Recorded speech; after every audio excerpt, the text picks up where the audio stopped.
come on then. Look at my poppy outside. Yeah, makes a change. Hello. Right, had the compactor going today.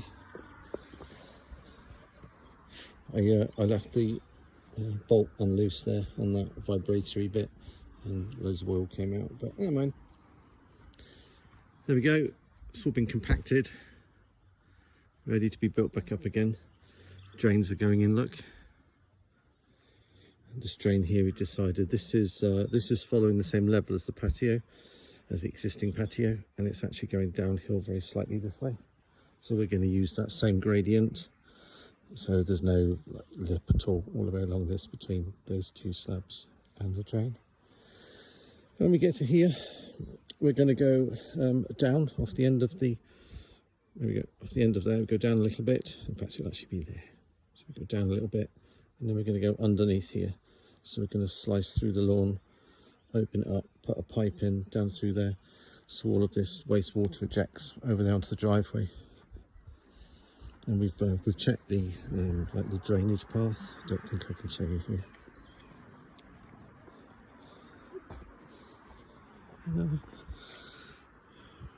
Like any track, it's got like 2 sets of tyre marks, and there is actually 2 streams of water that come down and they actually follow the tyre tracks.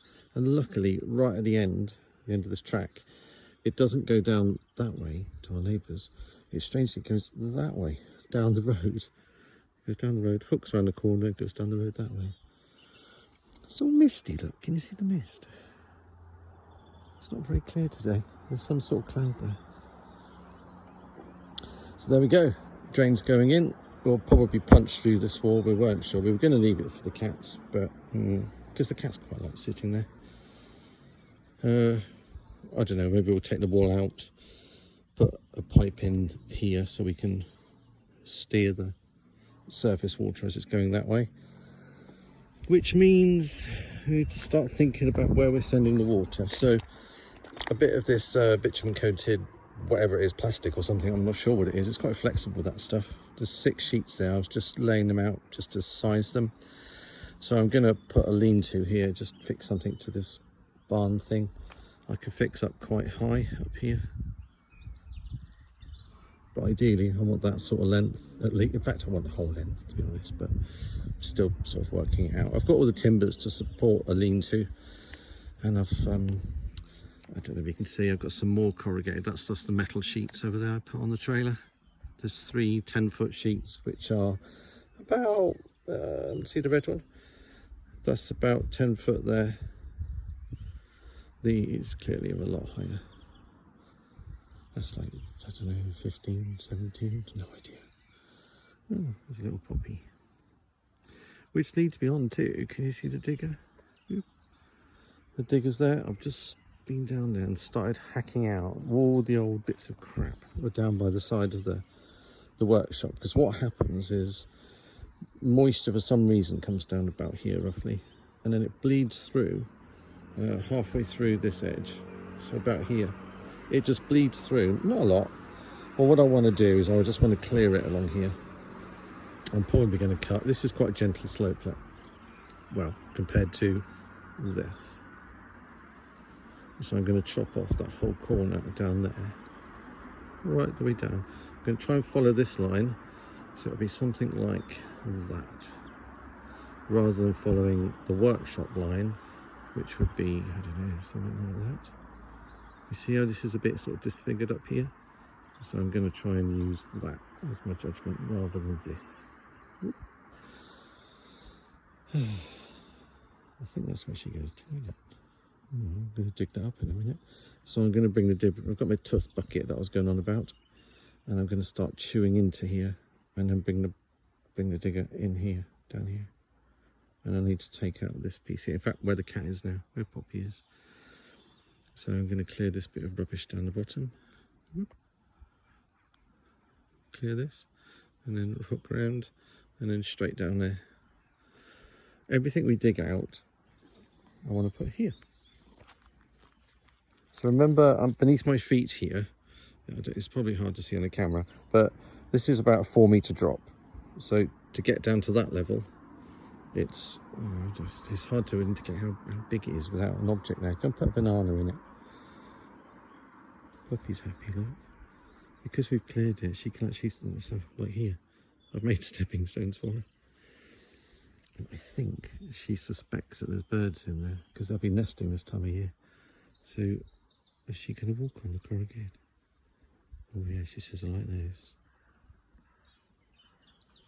Who? Poppy? Hey. Hi. Anyway, where was I? So we're ejecting more water off the side here, and clearly we are here. I want to make sure I know where it goes. But two choices. I can dig a big hole here, dig whatever I like, and put in some of these big boulders that I don't want to use, and make like a giant soakaway. I can just, so the water can go under the ground, or just at least just sit there, but not sit on the surface. And that's also true for down there, because that is, as I said before, remember, it's quite saturated and it never really dries out. So I'm kind of thinking of getting the tuss bucket in there, digging it out, getting some rocks, stick it back in, cover it over, so the water's got somewhere to go and it just doesn't sit on the top. And then I've got a big long Makita extending hedge trimmer thing, battery driven, and I'm going to attack all these brambles because we're really pleased with what happened here when we cleared this area. It's really quite nice. So the cats actually like to go and walk along it. So we're going to try and continue it across, because I know particularly Poppy likes trying to go across the top. But they're awful, awful brambles. They're horrible. I mean, they're horrible for me. I've been like cut to shreds. It's all died down and less angry now, but my whole body has just been torn to pieces by brambles. Come on, babe. Poppy. This is the poppy ladder, I suppose. Come on, you can do it. Excellent. Hello. So what there is amongst all the brambles here, I don't know if I can find one. In fact, if I stick my hand in there, I better bloody find one. So there's tiny, tiny little thorned things. But they are tiny, but oh my god, they are so incredibly sharp. I'm going to end up like hurting myself now, or not finding one. Maybe I've just trashed it all. So they are tiny. They're like this kind of thing, I suppose. Yeah, they're like that. I don't know if you can see that. There's tiny little thorns on it. I've broken most of those off because I have gloves on. But in here, there's... Ow, god damn it. See? Ridiculous. They're tiny. I don't know if it's visible on camera. Oh, there's one there on the end of my finger. Is that visible? They are needle sharp, and they are rock hard. Look at that. Oh my god. Look. I don't know if that's focusing. Can you see that? Anyway. Oh, they are so sharp.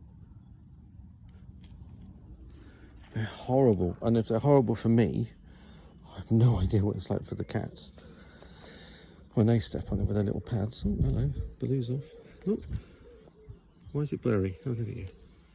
Hi, Poppy. Look, he says there's something new. What is it? He doesn't hang around. She's so timid. He's like, what's that? Something new. Go and investigate. Sit on it. This is good. Oh. Is it that time, is it, Baloo? Here we go. So that's a little half-hour work today. Fire up the compactor, compacted it down, got the drainage lined up, start thinking about where the water's going, and brilliant. Brilliant. Why is he going down there? We're watching you. But, you know, you could go. This is going to make Poppy jump now. Poppy, hey babe. You could go down here on a massive pile of loose soil. But no. Did I show you this yesterday? I don't know. Kate's been busy down here. I don't know if I showed you this. So kitchen windows here.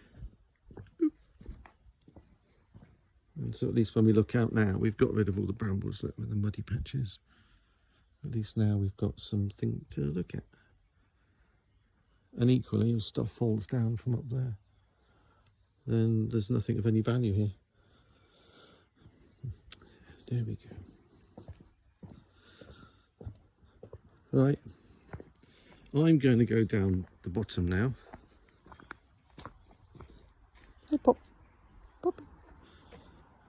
I'm going to go down there now, and I'm going to do a little bit more digging into that big grassy mound on the right hand side, and then I am going to go, and we've bought 500 Scrabble pieces, so little squares of wood with literally with numbers on, like a D and then a 2 for, they are indeed Scrabble pieces. And the idea is, look at the window up there. See that window? Well, one Scrabble piece will be 1 square, and we've got a 1 square Indian tile down there, and then the 2 together, so 2 Scrabble pieces together, actually is the next size up, and the next size up is, can't remember, 2 by 3. Yeah, so the next size is that, and you make it all up from the single tiles, which are actually about 1 foot square. So you get like 1 foot, 2 foot, 6 I suppose, and then there's another one which is I think 3 by 3.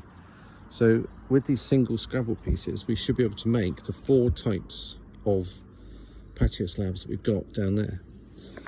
We've got 39 of the big ones, 39 of the second big ones, 39 of the third big ones, and 27 of the smallest single pieces. So the idea is we get all the Scrabble pieces, stick them together to make effectively what are our Indian slabs, and then place them on the dining room table, so we can actually map this out, because we know the size of this. We can map this out on the dining room table and put all of our mimic tiles in place, so when the builder comes tomorrow, he can basically copy that template. We can do the design. That's tonight, but first I'm going to go and do some digging. Oh, and next time I got to remember to tell you about what we're going to do with the hedge. We've been talking about that as well. Got plans for it. It's really thick. It's about 3-4 foot thick, I think, on some bits of it. Horrible thing. So I've got an idea. We're just trying to work out at the moment how we put the posts in the other side of here on a slope. Anyway, that's another day. I'm going to go and play with the digger. Dig, dig.